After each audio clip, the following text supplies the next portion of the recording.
Chiefs win. Mahomes magic and Saunders sizzle. We had to wait till, 11 o'clock at night, but the Chiefs got it done. Tale of two halves. We have a ton of stuff to go over. But your Kansas Chiefs, I can't even put it that way. It's not just surviving. They resurrected themselves out of the grave and came back. It was ugly. It was fun. It was tense. I need a drink or three. We're going to get into it all tonight. Dan's here right now on RGR Football. Welcome. Like, sub, hit the bell because we're just going to start right now. It comes down to at some point, and I tweeted it out as Thanos, but I actually heard that line from Major League in my head. If you're not going to help me, screw it. I'm going to do it myself. And that's what it took, right? It took Mahomes putting the team on his back and saying, F it, let's go. Did you see anything else, or was that the catalyst? That's all it was. This was Patrick Mahomes over my dead body. That's what it was. I will not stop. This is going 3rd and 17. I don't care. I am going to do whatever I have to do. I'm going to take every opportunity that I have, and I am going to find a way to make you pay. That's why I tweeted out the gif of him talking on the sideline. I'm here. I'm right here, because he was here in the fourth quarter because no one was there. No one was helping him up. The Titans were taking everything to the Chiefs' wide receivers, to Kelsey. They were throwing them on the ground. They were being physical. They were holding all this stuff. So Patrick said, F it. I'm done. And they got it done because he is just that man. Yeah, at the end of the day, it comes down to his will and what he's driving. And it is a big bus that he's driving here, folks. And Yanni, you're right. When it's grim, be the Grim Reaper. And that's exactly what he did. You guys can grab those shirts still in the RGR store. I just want to throw that out. I love mine. So, hey, I think you'll dig it. But that's the thing is, like, you felt that coming. And he's had this ability. I thought they came out with the right plan. They're hitting the ball out with tempo. They were doing that. They went back to that late in the game when they had to start moving the ball. That's what it came down to. Patrick himself just saying, I'm not going to take this crap anymore. We're going to go get this done. Because there was a lot of talk all day long. Oh, man. There was a lot of talk beforehand. Listen, Simmons, how you feel now there, buddy? How you feel? For all my Tennessee fans, and yes, Tyler, I'm talking to you. How you feel about that one now? That's what I want to know, because I don't care who you follow or who you like. The Reaper's the Reaper, and this is confirmation. This is now not just the woes of Josh Allen. Now the Titans get to enjoy it as well. I don't think that I've seen Patrick flip the switch as dramatically as it happened tonight. I don't, it's hard to recall, because this was one of those games where, again, it felt like the Colts game. You just had mishaps. You had the weird turnover. You had a team that couldn't run the ball, that couldn't stop the run early, that couldn't figure it out on offense. And it kind of felt like Mahomes was in that mode. Like he felt that happening again, and he's just not letting that happen. And I know that I have tweeted a lot about how the offense just, I don't know what happened in this game where they stopped doing a lot of the motions early. They stopped doing a lot of the early quick stuff in the first half of the game. And then when you see them start to move the ball, what are they doing? They're getting the ball out quick. Like they had the things written up quickly. If you're playing man coverage, get some crossers, get some different motions, get guys moving, get them open. They didn't do that. And then Mahomes is like, look, it felt like Mahomes went back to the sideline and said, hey guys, you see this part of the playbook? Throw it out. We're going to go back to this stuff right here, okay? We're going to run this. We're going to run it. And guess what? I'm going to make it happen. And he made it happen. He made it happen. He did. And you bring up the best point is, why go away from that? Why did it have to take that? A grizzly bear does not stop mauling you because he gets tired of it. He does what works until he destroys you, and he has a nice snack. That's what happens in the wild. You have to let these guys play up to their animal selves. And that's the reason this kind of thing has to happen. The reset that constantly has to happen with Reed teams, it's just got to get more frequent. I think that's the bottom line. Is we're seeing, I think, an older Andy Reid get a little bit less aggressive, getting a little bit less like, okay, we're going to do this to the fullest of our ability. No.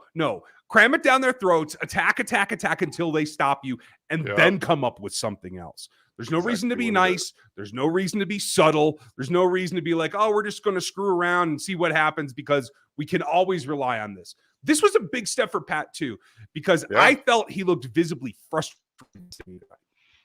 There was no doubt about it. There was the throw that he made that was nearly picked off to double coverage to Skyy Moore, where he does not have to make that throw, and it was out of pure frustration. It felt like he was like, "All right, fine. I'm just gonna punt it myself because no one's getting open, and I'm just gonna have to do this." And after that, things started to change a little bit. It felt like he finally got some of that frustration out. He let it out, and then he came back to the drawing board and said, "Okay, let's go back to do this and figure it out." So commend him. Travis had a pretty up and down game, dropping multiple balls, lots of drops in this game too. Like there was just a lot of Yeah. weird stuff that happened in this game. But again, it's not about how you start; it's how you finish, and that's a perfect segue into how the Chiefs defense finished this game. Not even just finished. Colin Saunders is a machine. He is getting paid. He will be back in Kansas City for a while. This is the definition of contract year is undefeated, fellas. Yep. But ladies and gentlemen, he is balling out. And there's a reason he was out there on the field for the closing minutes of this game because he was unstoppable next to Chris Jones. Unstoppable. I mean, let's be frank. We've seen it before. He's a linebacker in a D lineman body. And he's out there when you needed it. You had to have him out there with Chris Jones. He, Karlaftis Jones, and Carlos got after it in overtime. He played well the whole second half. Couple of stats. I threw one out on Twitter. The Titans had 38 yards in the second half. 38. And they were minus in overtime. So net from the end of the first half whistle through the end of the ball game, they had 0 yards. And I know the defense looked bad in the first half, giving up huge chunk plays, but they recovered and they regrouped. And I felt the players picked up their game. I'm not giving credit to the coaching staff for this one. I think the players picked up their game more than anything else. Do you see something different? No, there was no different game plan. Like this was, again, stop Derrick Henry, force Malik Willis to beat you. And I thought early in the game, the Chiefs were stopping. They were like, okay, we're going to focus on Henry. And then you saw the different dynamic. And they were like, okay, fine. You want to focus on Henry? We're going to run Malik Willis a little bit. Then you're going to start to see how they can attack. I thought they would go to it more. Honestly, let him run more on those. And they didn't do it as much. I know that they ran multiple, but he was just handing it off. He did not seem comfortable enough to just say, I'm a better athlete than most of these guys. I'm just going to go take it and run. And he didn't feel like he was up to do that. But I'm also going to give credit to the Chiefs defense in the second half. Like obviously they got punched in the mouth by Derrick Henry, that offensive line, and the punches. It was up to see who was going to be able to finish the fight.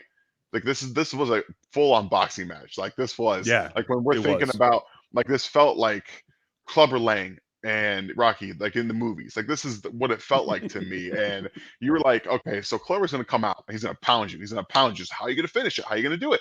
And this is what they did. They changed it up. They got to Derrick Henry. Again, like you told me before I tweeted it out. They had 1 first down the whole second half, all the way into overtime. It was it. It's like crazy. Clamp down. That's the thing that drives me the most nuts is just looking at the possession chart.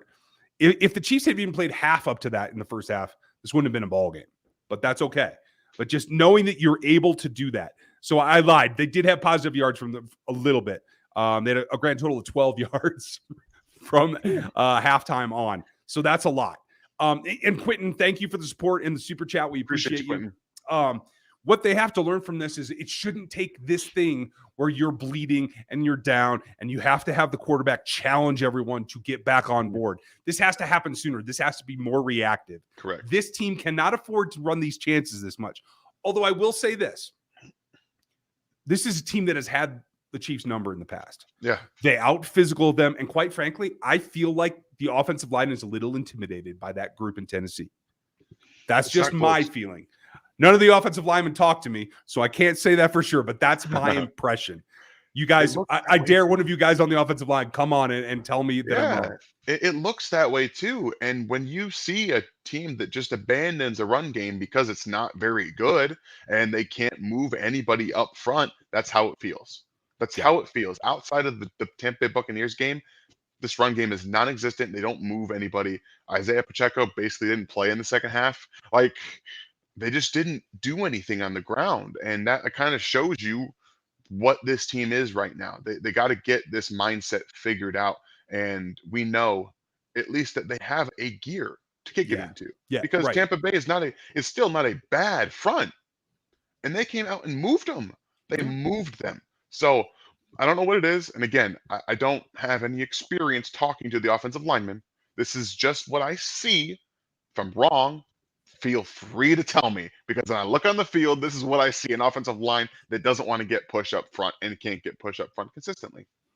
Well, luckily, folks, Matt Derrick will be on the second live stream on Locked On Chiefs later after the pressers. Matt will be on live. Matt has a pretty good in with all the offensive line guys, so we'll get an answer there. And Love it. I'll hit Mike up. I'm sure Mike Burton will fill us in on what's going on for real. I hope so. First time in a long time you saw Mike not get a first down there when he's giving the ball. So that tells you something too. Quentin, thank you for wearing your Grim Reaper shirt. I'm glad you dig it. I dig it too. And I've seen a lot of questions about Derrick Henry and how they limited him. There was one guy who actually put an end to his big run, and he was quiet tonight. Trent McDuffie was back on the field, saved that touchdown. They didn't end up giving it up later, but he saved that play, and he was very quiet. Now, the offense wasn't attacking through the air, so he didn't have much opportunity, but I thought it was a good night back for McDuffie. I thought he looked athletic. I thought that one PBU that he got his head around. He was playing the ball. I felt that was pretty solid. I felt overall that's a first good, a good first night back. I think he played really well. I know that they were talking about if Hooper just kind of tries to go for the football, they're going to throw a flag. Guess what? He didn't do it. True. You want to get a penalty, don't underthrow a football. Maybe. I don't know. Just an idea. What an idea. He was draped. And I think Trent McDuffie played pretty well in this game. And anytime that he got thrown at, he was right there. He was right there. He didn't get beat in this game. And that says a lot about his mentality, and that he's fully healthy coming back, and the Chiefs understood and played it right, that he could come back in this game and feel good putting him out in the field, because they knew they were going to get some one-on-ones on the outside. Yeah, absolutely. Patrick, be safe as you leave the stadium. Say hi to everybody for us. Spread the word. Let everybody know that we're live. We are here. There's almost 1,000 of us tonight. I like that. Russ, 0 completions. That's a nice one.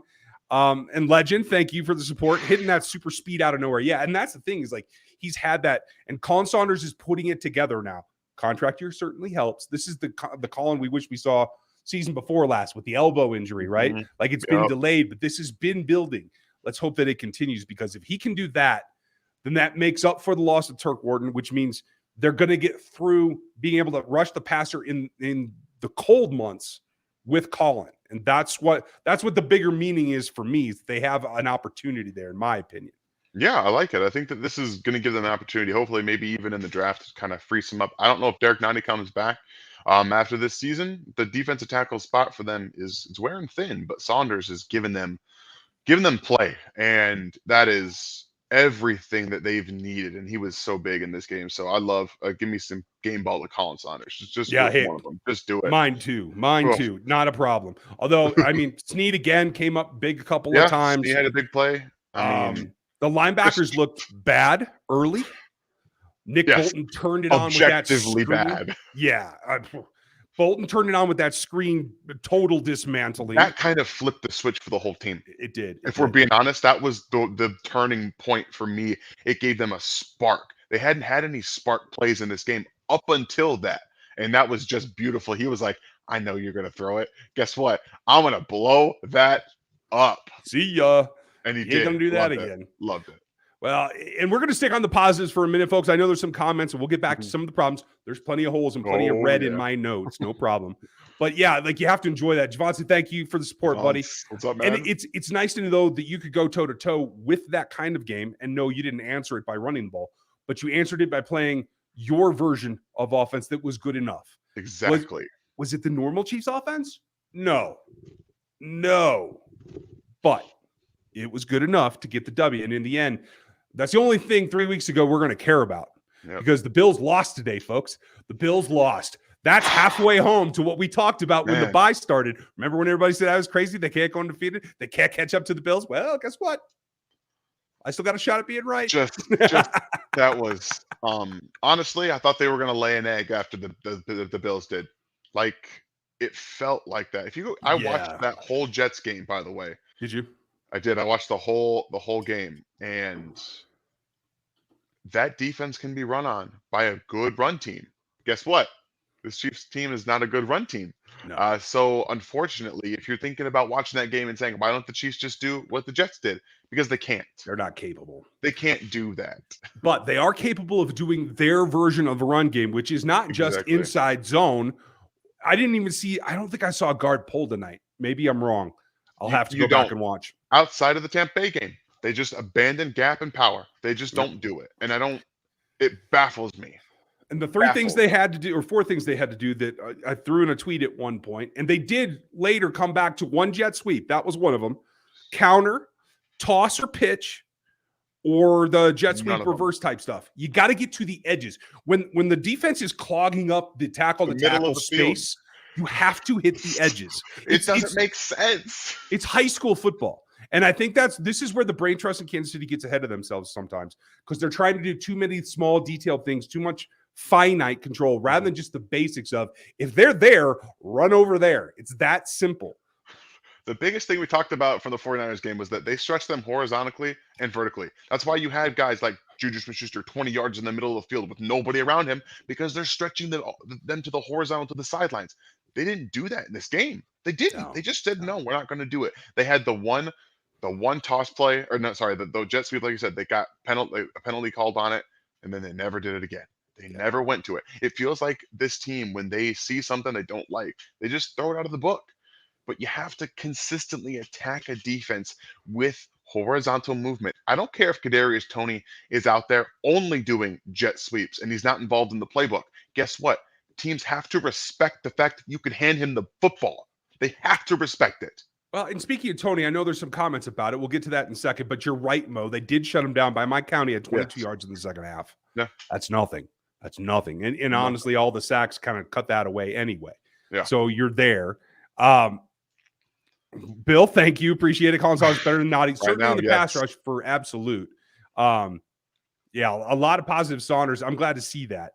Not a single Titans wide receiver caught a ball tonight. Awesome. Very good point. Tight ends did some damage. FLDB.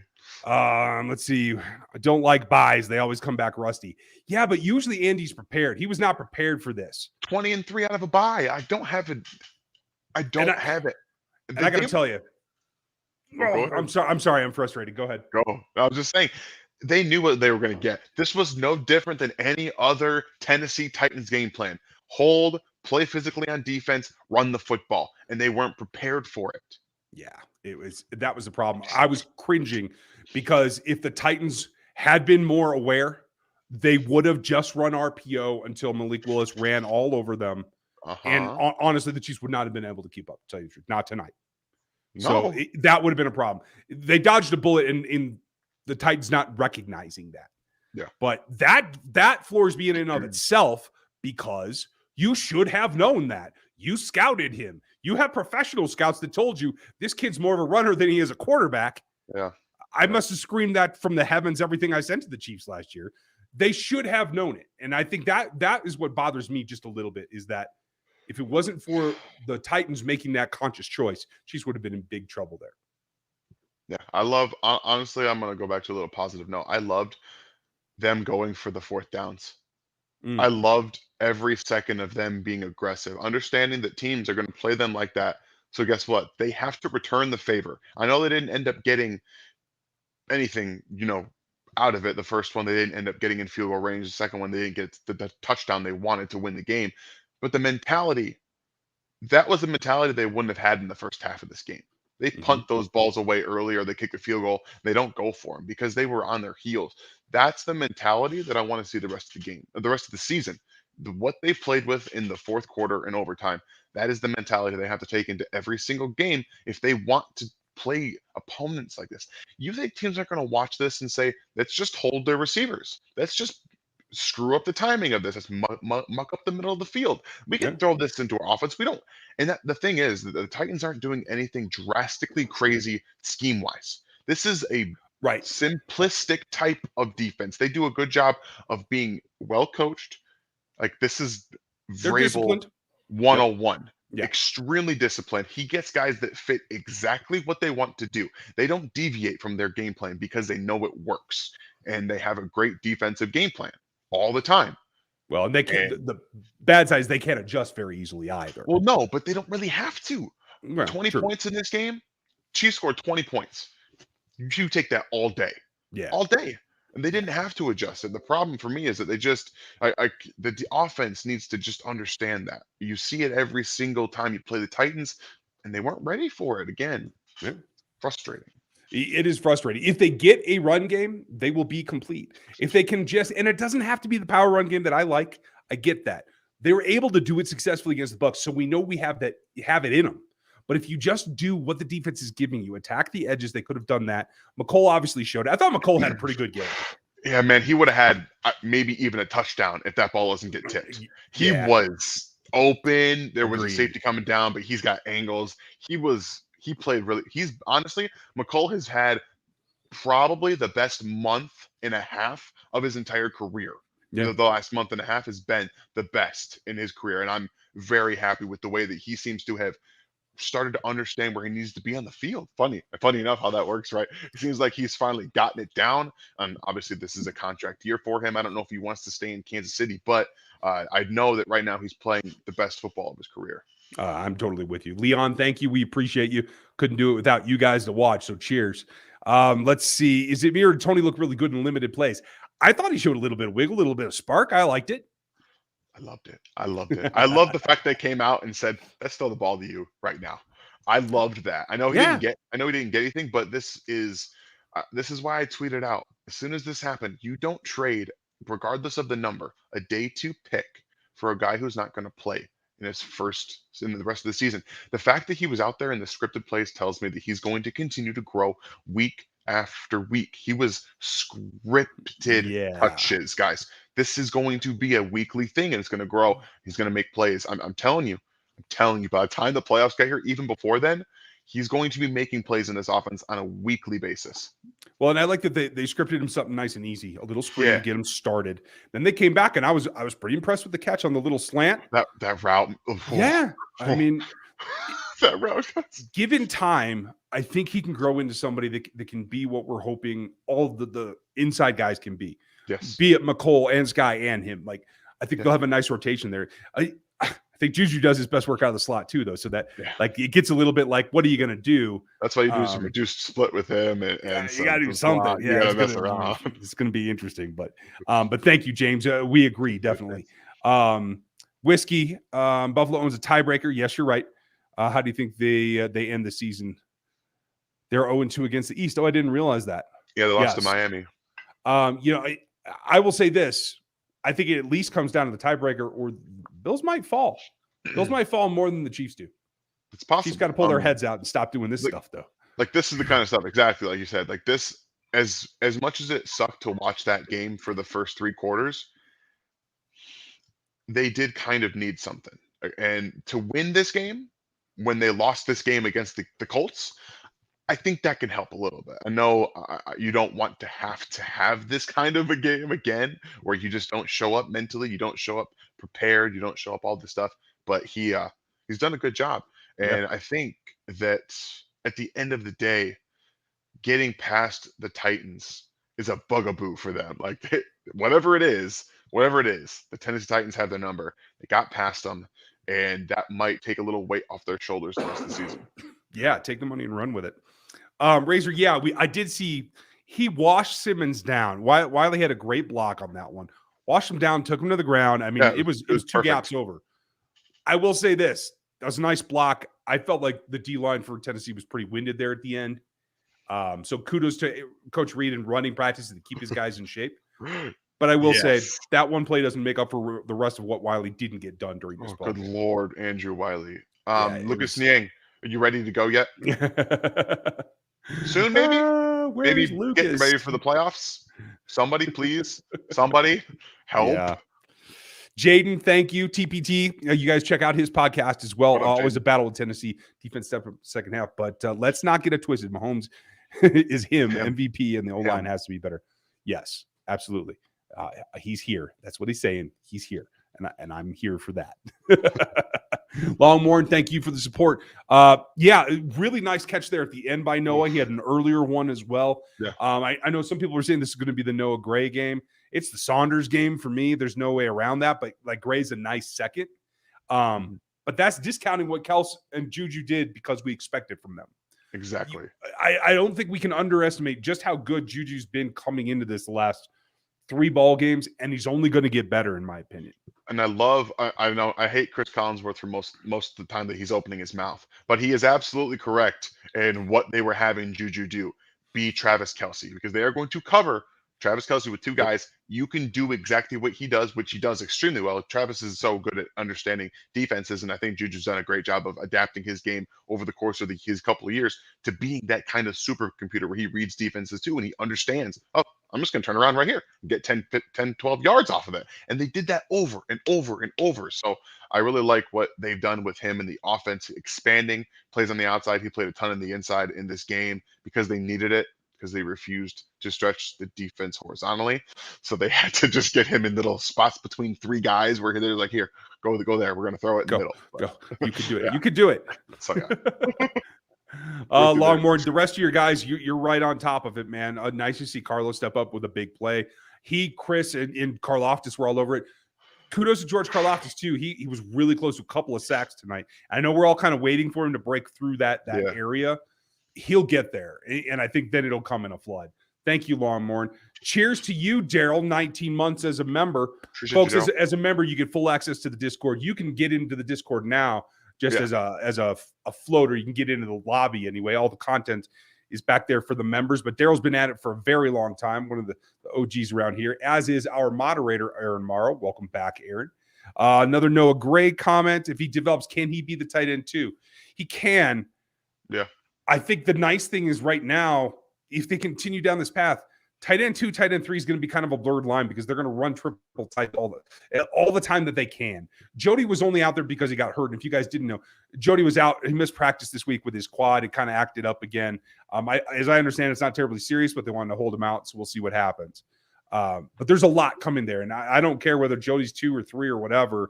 Quite frankly, it seems like they're treating him as 3. Because when he has been in the ball game, they haven't been targeting him. That's true. It's like a blocking tight end, essentially, which is unfortunate. Yeah. Sean, what is it about the Titans that gives the Chiefs fits? Is that they're super physical and they're aggressive. In particular, defensive linemen are aggressive with their hands to the Chiefs. The Chiefs are a finesse team, let's be real. They get stymied. It happens. Part of what Isaiah Simmons said this week is absolutely true. This team's a little soft. I think the offense is pretty soft at times. And then when you can't run the ball, there's no will to want to run the football. Like when teams talk about being physical, it comes in the run game and in the trenches. Okay. The Chiefs defense in the second half picked that mantle up. They were physical. They were getting after that Tennessee offensive line. The offensive line of the Chiefs, they completely abandoned the run because they don't have an offensive line for whatever reason with 3 interior guys and Orlando Brown that want to be able to physically impose their will on a defense. They don't want to. It starts.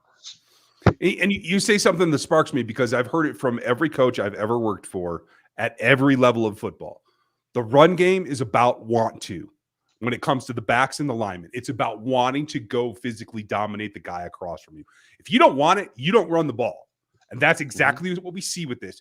They are more concerned about footwork, timing, protecting Pat, allowing Pat to be Pat in all of his craziness behind the line of scrimmage. They're not interested in going out and dominating unless it comes to a specific thing that they plan for and it actually works, like the Bucs game, like the Bills game in the rain 3 years ago, those kind of things. In special circumstances, they'll use it as the fulcrum of their attack, and then it works fine. The rest of the time, they're happy to just be, whatever happens, happens. So, sorry, I get off on a tangent. I apologize. Lord, I apologize. We need it's got to be talked about, man. It's not good. And when you don't have multiplicity, watch out for more of those eight man drops into coverages. If you're not going to run the football, we're not going to put guys on the D line. Yeah, we don't need them. Yeah, don't need them. Especially when we feel our best 3 can probably beat your 5. Probably. At least get pressure. With these tackle situations, it's difficult. Nub, yes, definitely saw that. And I just watched Multiplicity this last week with my kids. I think that's hilarious that you mentioned that. I love that movie. Terrell, thank you. Appreciate it. This team will succeed, or its success will depend on whether the O-line shows up. I agree with you, because if Pat has to continue to do this, where they have to start making him roll out. He wasn't scrambling there in the third quarter, end of the third, beginning of the fourth. They were actually rolling him out purposefully to get away from the pressure. If they have to do that, yes, it lets him create, but eventually he's going to get hit. He's going to get hurt. It's going to get dinged up. I cringe every time he passes the line of scrimmage, I got to tell you. I don't do it anymore. No, because I'm not super worried about 500 guys falling on top of him on a pile. He's he's not pretty good. He's an exceptional athlete in terms of like Travis Kelce is getting out of the way of the big hits. He doesn't take a lot of big hits. He can manipulate his body to get out of the way. You saw it. Someone tried to square him up on the 3rd and 17. He got out of the way, and it made the hit less impactful to his body. So those don't worry me. It's the piles. You don't know what happens, man. And we've already seen the kneecap. Well, we know. Like, we don't want to deal with that again. Oh man. Oh, Corbin, I'm gonna have to show your comment here in a little bit, because I'm going to have to give old Minnesota some trouble there. Thank you, Trell. Appreciate you. Justin, appreciate you. Just win. At the end of the day, Al Davis was not wrong. It just win. Yeah. It is what it comes down to. I'll take 400 yards. That record looks the same either way, right? Right. Yep. It's still W. Brandon, thank you. Colin. Also, what's Mahomes' problem with the deep balls this year? That overthrow to Kelce would have ended the game. Yeah, I mean, there's been a couple. Up. That one where he got sped up, there was pressure in his face, and he threw it. He won. It happened coincided with when he saw Kelce. Like, he saw Kelce, then comes the pressure, and when you don't have that other half second to process exactly where you need to throw the football, that's when you see people talk about getting the quarterback sped up. That's what it did. It just sped up his process, and then he overshot him. But he doesn't have to practice either. Well, I think the other thing is by trying to get the quick game going more, which they have to do. Both the game scripts the last 2 weeks have been about getting the ball out quicker. Yeah. I think that also changes his mental mechanics as well, because he's been practicing getting the ball out quicker, making those decisions, getting gone. And so then when he sees it, boom, he needs to pull the trigger. It's kind of a natural thing where he's been throwing the ball quicker lately, like just his delivery. So I'm happy to see it, but you got to have that throttle, feather it a little bit, and you'll be okay. Legend, thank you for the support. Credit to done that. Look great and would like more. Exactly. Like, I was concerned when Carlos started so slow, but this is very much a sizzle thing for me. Like, this is going to be in January. You're going to have Carlos who can still run and attack people and get there. That's what matters. Carlos Dunlap has been the addition that they needed in terms of a supplemental guy. They don't have, the guy yet. Frank has looked really good, but now he's suspended for one more game. Karlaftis has flashed, and again, getting consistency as a rookie, it's not easy. Look around this rookie class at defensive end. I know that, Aiden Hutchinson has a sacks. He has not been very good. Just to let you guys know, he's not been very good. The defensive end class has been actually getting better production out of their second and third round picks, funnily enough.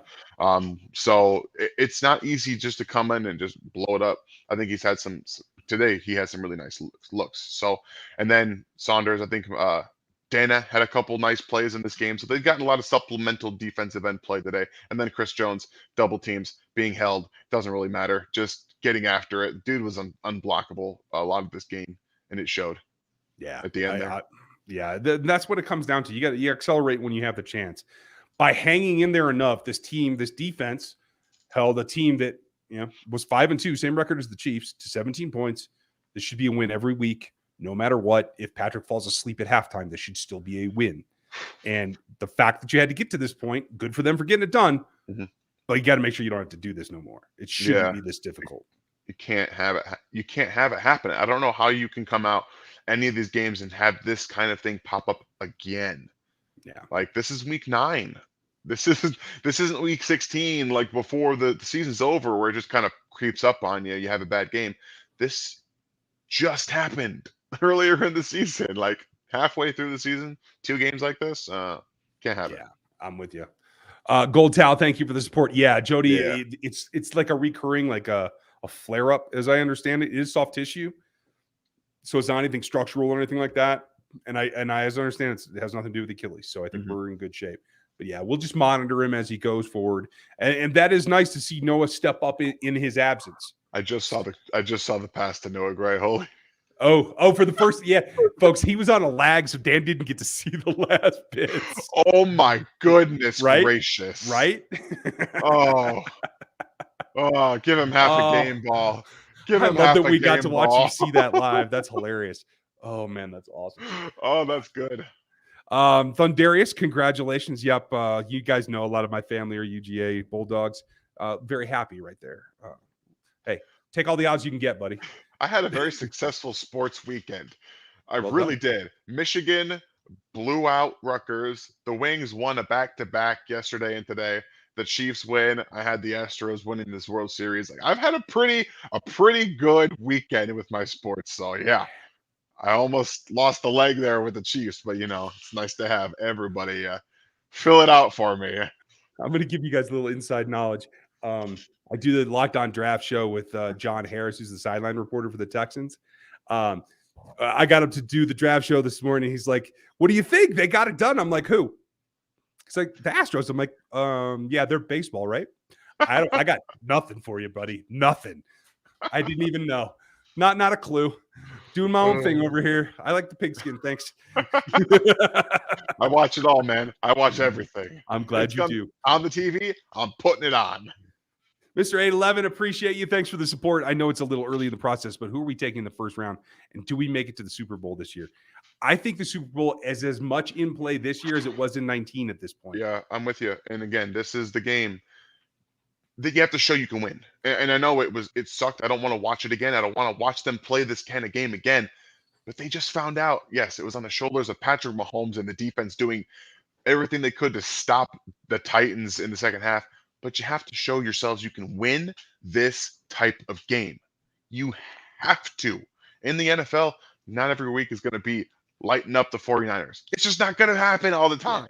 So you have to be able to come in a game where you were outplayed a majority of it in terms of the defense figuring you out and you're not adjusting properly. So being able to give themselves this, hey, we can win the blowouts, and we just did something that we don't usually do, win a knockdown, drag-out fight against the Tennessee Titans. I think they're feeling pretty good about themselves. Yeah, I agree. And answer your first question, I'll just throw out a little scenario. People have been telling me I'm wrong all weekend, and they're actually right, because Jalen Carter should be a top 10 pick. But I'm just saying, defensive tackles get pushed out of the top 10 every year because they're defensive tackles. If the quarterback surges, the wide receiver surge, it'll happen again. And if I'm Brett Veach, I'm happy to go up to like 15, 13 to go get Jalen Carter, put him next to Chris Jones. All hell will break loose. You're watching what Davis was doing before he got hurt. I'm just saying, guys. Yeah. I don't think you're wrong on that, but I do think that it's going to be one of two positions once again. Yeah, in the first round. Flip a coin. There we go. FLDB and guys, give FLDB a hand. He's breaking down and enhancing our Discord and doing a hell of a job at it. Thank you, buddy. Patrick missed multiple wide open tight. He did. Patrick did get locked a couple of times. We know he does this, particularly against Kels. That last play that they were so apt to show how Kelsey couldn't get up and run anymore. Again, you got to come off of him sometimes, Patrick. Yeah. I thought Patrick threw the ball away in two spots tonight where he should have, and I was very happy to see that. Yeah. That's a good thing. He's got to do it a little more, in my opinion. Dontre, thank you. Out of 32 starting left tackles, where do you guys think Orlando Brown is? In terms of pressure allowed, he's in the mid-20s, I wanted to say, when I looked last week. Mm-hmm. But of guys I'd pay, he's 30? 28? I was about to say he is a top 20 offensive left tackle. He's a top 20 left tackle, and that's probably putting it a little generously. I'm just saying, I know that guys weren't getting open, and the offensive line had to block a little bit longer. But if you can't give him an extra second on plays where guys aren't getting open, and you're getting stepped back into, thrown off by Mario Edwards, I don't have anything negative to say about Mario Edwards, guys.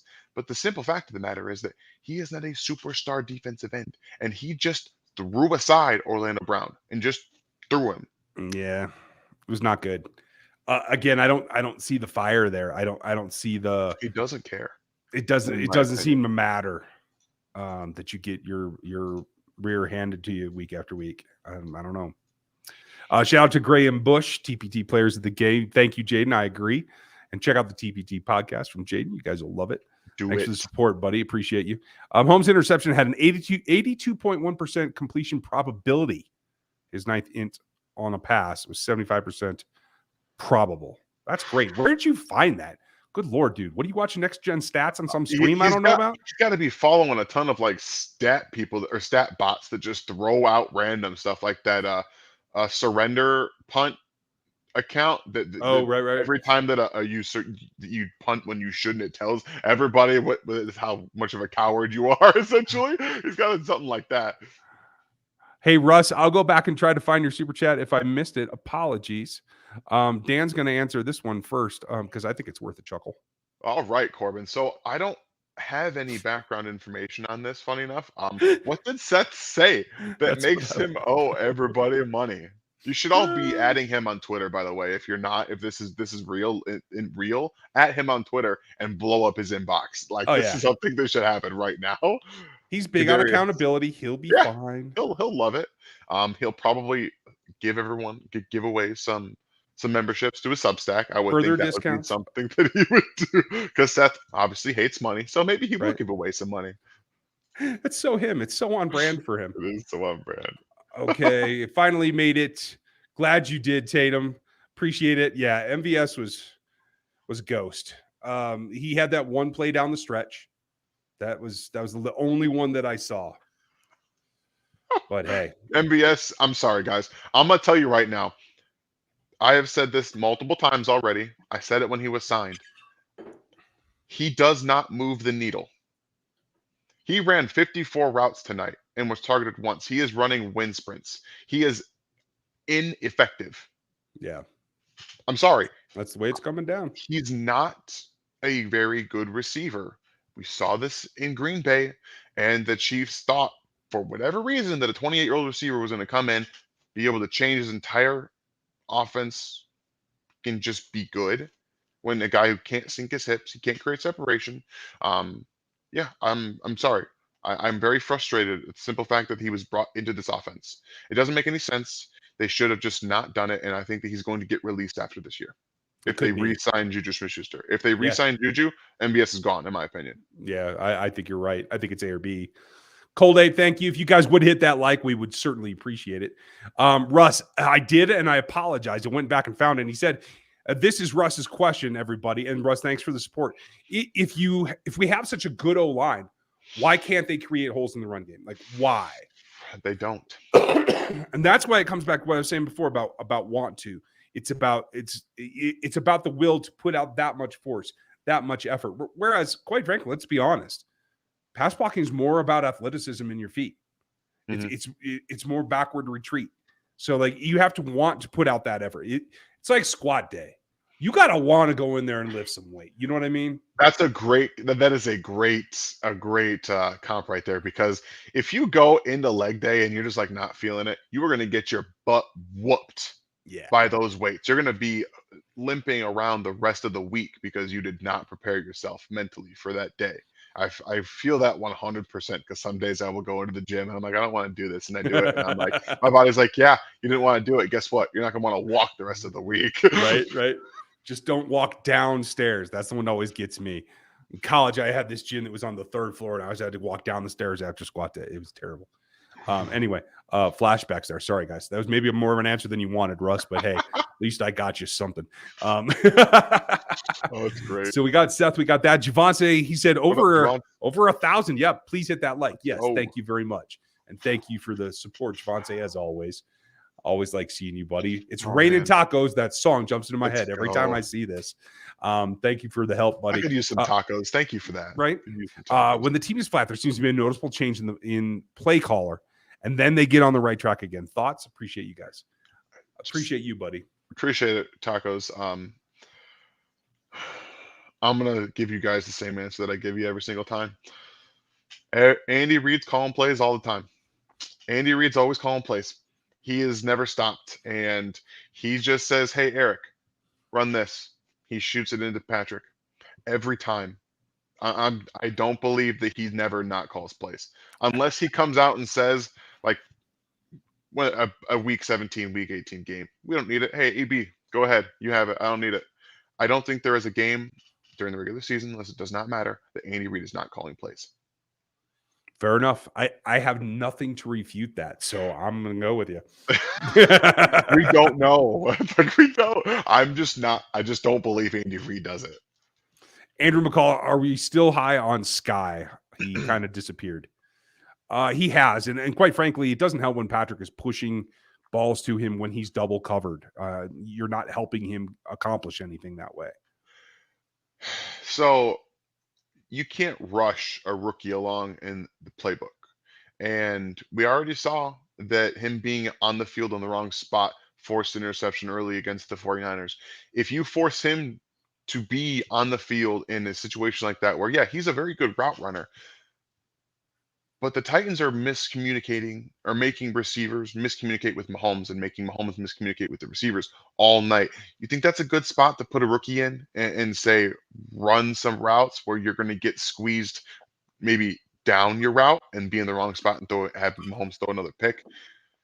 I don't know. It's really hard. Like, obviously, we all want him to be out there and maybe get scripted a few plays, touches like Kadarius is, but we don't know how far along he is in the playbook.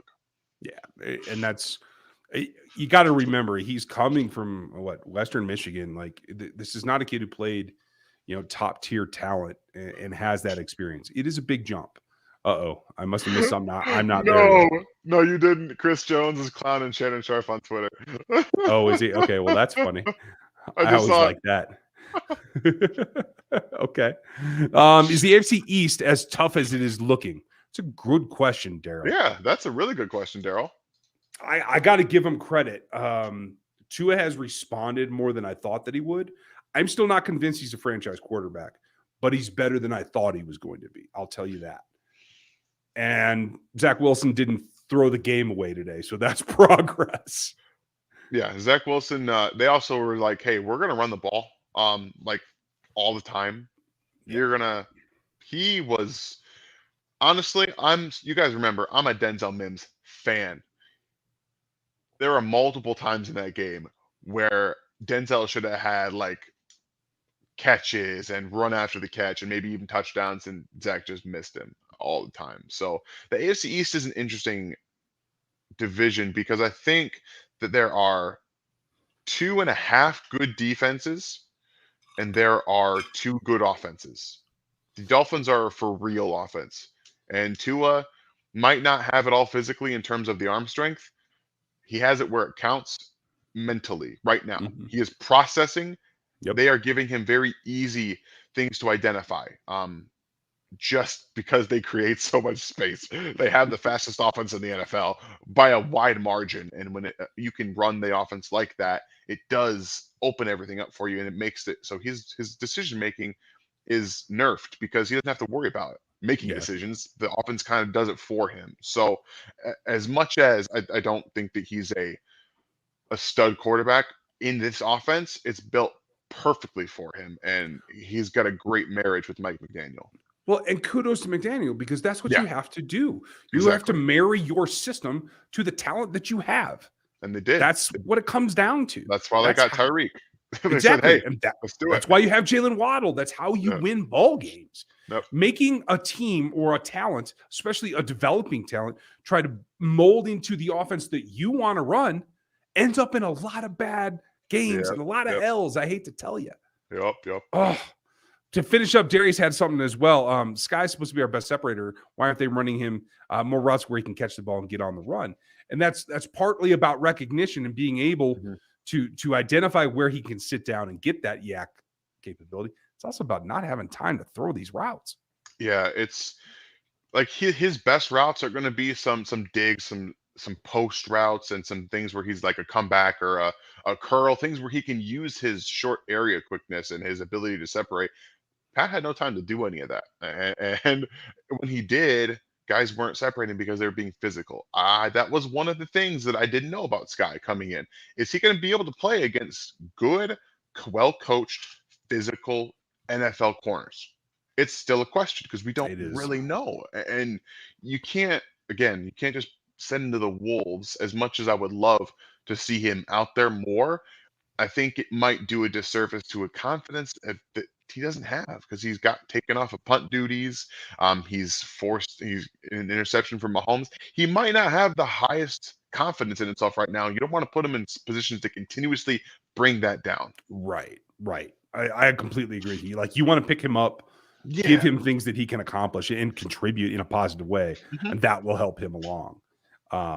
I think everybody kind of underestimates the transition it takes to get to this league. So Yeah. it's huge. Sorry, not sorry. I appreciate that one, Holly. Appreciate it. Might have to have asked this before, but I am a mod for a major Titans channel. Okay. Their take is that the only reason Chiefs won is because of bad ref calls. Okay. I mean, this is a theme. This is why fan sites go crazy. And that's why I appreciate you guys so much, because we don't play the whole blame game thing. There's calls in every game that are bad. The refs in general in this league have gone downhill for the last 6 or 7 seasons. And there was stuff everywhere that the Chiefs should have had called as well. So Dan's chuckling because he can't believe that someone's that angry about it. The Chiefs had more called, accepted, and penalty yards in this entire game than Tennessee had. I don't want to hear bad calls from the refs. Right. It was a two-way street, ladies and gentlemen. Oh. And evidently Vrabel's going off about Kelsey in the end zone. You can't, as a defender, there's nothing ever from Pee Wee up to the NFL you've ever coached someone to wrap your arms around a potential target. It's What's he supposed to do? Just let you do it? Let me get off me. Get off me. Get off me. What's he supposed to do? And nothing against Kalu. I actually think he's a pretty good player. I'm not surprised that he made a roster because I thought he had talent, but he's totally overwhelmed. He's playing in place of Hooker. And you have to play the best tight end in the game. It's a lot to overcome. So he panicked a little bit. But Holly, thank you for the support here. And I bleed for you in having to mod another channel. So you are everywhere, my dear. We got Darius. Sorry, I missed that one. Do Reed and Chanel remind you of sorry, Sin and No Man? Actually, no, they don't. Reed missed a tackle. Chanel looked bad that first drive. I thought he rebounded later in the game and came up, was providing some help. He certainly doesn't have the impact that everybody wanted him to have. And he hasn't. I thought tonight would be his game. I thought they would blitz the snot out of him. And they didn't use him for nothing. They played him in an off-Sam position just like every other week. It feels like they like to do this where they take players that had some nice, unique skill sets and they play them out of position. And they're just like, yeah, we don't care. Hey, Ryan's gonna die over here. He's got something. I'm sorry, folks. Yeah, I've been sick for a few days. So if you guys heard the Friday Locked On Chiefs, my apologies. I had to do it just the way I had a show, but it was terrible. What are the double moves? Joshua, you have to have time to do double moves, and it just ain't there to be had. If that ball's not out in 3 or less, you're done, and he's toasted. He's scrambling for his life. I think they can get to that point, but you got to solidify and get the offensive line to actually block somebody first. Yeah, this one's for you, though, Dan. All right. This one's for you. All right, Terry. So, I don't know. This was the first game that I was a little concerned about Harrison Butker. And I don't know, again, is it contagious? Does everyone just kind of start to suck when everything goes bad? Like the special teams were bad. He missed. Again, I don't care. I care about extra points. The missed field goal was far more concerning than the missed extra point. Don't care. That was what it was. I don't know if he's fully healthy or not. It's possible they rushed him back too early, but again, he kicked a 60-something yard field goal down the pipe when he came back from his injury. So I don't know. I think it was a little bit up here. And agreed. That's where the biggest issue with Harrison Butker is. He has more talent than anybody outside of Justin Tucker in the NFL in terms of kicking. But he seems to check out. He just does not always come prepared, much like the Chiefs offense. So it's kind of funny how they are simpatico with each other in that regard. Well, and it seems it's not gimmies, but it's the less challenging kicks that seems to foster the lack of concentration. It's not like he's missing, 58 yarders left and right. He generally is good beyond 48. Challenges him. And he feels like he checks out with anything under 50. It honestly feels that way. Yeah, I'm not going to argue with you at all. If you guys would like and subscribe to this one, we'd very much appreciate it. And jump in that Discord, the slash here. You can just do bit.ly slash RGR Nation. You can get in there. And then if you want to get into all the behind the scenes stuff, just come back and join the memberships. Once you're a member and you connect, you're all good. Did Saunders earn an extension? Yeah, I think he did. I think, Dan, you feel that way, right? I do. I think we're going to, especially if he keeps playing this stoutly against the run. That's because this tissue paper defense at times against the run is what it is. And Saunders has brought a physical nature that he didn't necessarily have in college. When he came in, it felt like the one thing they wanted to teach him to do was to play the run. And he played the run really well in his rookie season. Then he got hurt and he was not around. He was inactive. He comes in this year. He has been super good against the run. Like, I feel like it doesn't get talked about enough how good he's kind of like flipped with Nadi, where Nadi's kind of taking a step back and Saunders has taken a step forward. So, and again, he does add more juice as a pass rusher. You saw it again tonight, and that's just becoming so critical in defensive tackle position nowadays. You have to have it to get those extensions. I think he earned it. We'll see it the rest of the season, but I do think he deserves it at the very least. Yeah, I do as well. I mean, and honestly, it's pretty evenly spaced tonight. It looks like he and Snead led the team with 3 tackles, 6 Nice. combined total. He did have the sack. Dunlap had 1.5. Jones got a half, and a couple of hits. Okay. Now that said, I think we saw a little bit of progress out of Karlaftis tonight. Obviously, Carlos stepped up. I don't think it was Reed's best game. I thought Justin was a little bit flat. I was really disappointed with Juan tonight. If you're man on a tight end, Juan Thornhill should win that every time, no matter what.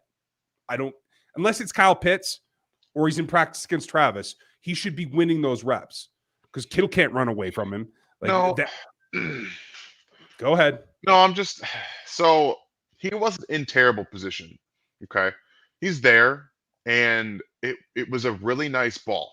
He threw a really good back shoulder ball, and Hooper is not a great athlete, but he adjusted extremely well to it and came down with it. So as much as I was disappointed in the way Juan played overall tonight, I give him a little bit of a pass to a extremely well placed ball back shoulder that it would have been hard for him to get to, even if he found it behind him. You know what I'm saying? Like, yeah, it would have been tough for him to get there, I think, regardless. But overall, he didn't have his best night, in my opinion. Fair enough. All right. Good question, Jonathan. After tonight, do you let Orlando walk at the end of the year? I don't think tonight necessarily changes anything. Do you, Dan? No, this has been Orlando Brown all season. Like, this is what he's been. The question is really simple in my mind. Can you get somebody better, either in the draft or in free agency? That's what it's about. That's what it comes down to. And this offseason, they might have to prioritize trading for a tackle. Mm-hmm. If you can't get one at free agency, and if you're, again, picking at the bottom of the first round, your tackle situation is going to dry up. It's just what it is. And they might have to prioritize taking that first round pick and trying to trade. Again, I know that Brian and I told you guys, we did not want the Chiefs to trade for Orlando Brown. We did not want this. Okay. They did it. We're seeing the fruits of that labor right now in the player that he is. And you might just have to take your first round pick again and say, we have to try and get this right now. Not in the draft. Someone who's proven that has the athletic ability to play left tackle in this offense. Yeah, it has to be very specific because I am still, I will say, I feel like this tackle class in the last month is better. I still can't say that it's high end. No. So, and a lot of these guys are right tackles too. Like Darnell Wright, he's a extremely, am I thinking of the right guy? Yeah, out of Tennessee. He's a very good tackle, but he's a right tackle. He's not playing left tackle for this team. He can't. He does not have the footwork to do it. It's tough. And you got to find ways to solidify that spot. I don't think Orlando Brown can do it. So you have to just understand it's a sunk cost and go get somebody else. That's my opinion. I agree with you. At the end of the day, they have this tackle for now, and they were able to get it done in spite of him in some places. We'll get that done. We're going to run through these last couple of questions. Then looks like the pressers are done, and I'm going to be live with Matt Derrick here in a couple of minutes on the Locked On Chiefs channel. If you guys would jump over there, that'd be great. We'll probably discuss some things with Matt that you want to know about. Yeah, McDuffie, we thought had a decent game back. We'll see what happens when he actually gets targeted. Yeah. So far, it hasn't happened. And it is definitely overrated at this point, Sean, and specifically the tackles. The interior three, they had some issues tonight. They're still very, very, they are elite. They're a top 3 interior 3 in this league. So, Jonathan, you became a member. All you got to do is go to that link that FLDB put in there. It's bit.ly/RGR Nation. Then you connect your YouTube account to your Discord account, and boom, you are in business. And then last question from Avery. Guys, check out Avery's work as well. Breesy, if he slides into the 20s, I might do a jump up to like 21, like McDuffie, but I'm not going to the teens for him in particular. I'd be much more apt to go after Murphy, to tell you the truth. So that's where I land so far. Oh, got a couple more super chats right at the end here. We're going to check those out. And MDB, how are you? More case honors, an absolute monster in the second half. Absolutely. Thank you for the support, buddy. And quick hot take: give me more Watson and less MVS. Also, love that we didn't hear. No, to this point, it's pushing the boundaries. Like, they got to try it. It's worth something. You got to do something. If you're not going to target the guy out there, start changing it up. I don't care what you think you paid him. Doesn't matter anymore. You got to start winning games. Yeah, it's all that matters. Tacos, thank you. And yeah, it's a good thing you didn't hear McDuffie's name. Thank you guys for being here. A win is a win. Enjoy it. Give me about 5 minutes, maybe a little bit more, and we'll be over on Locked On Chiefs. Dan, thanks for your time tonight. No problem, guys. Enjoy the win. Enjoy the win. Q&A tomorrow night at 6. We'll be back. Talk to you later.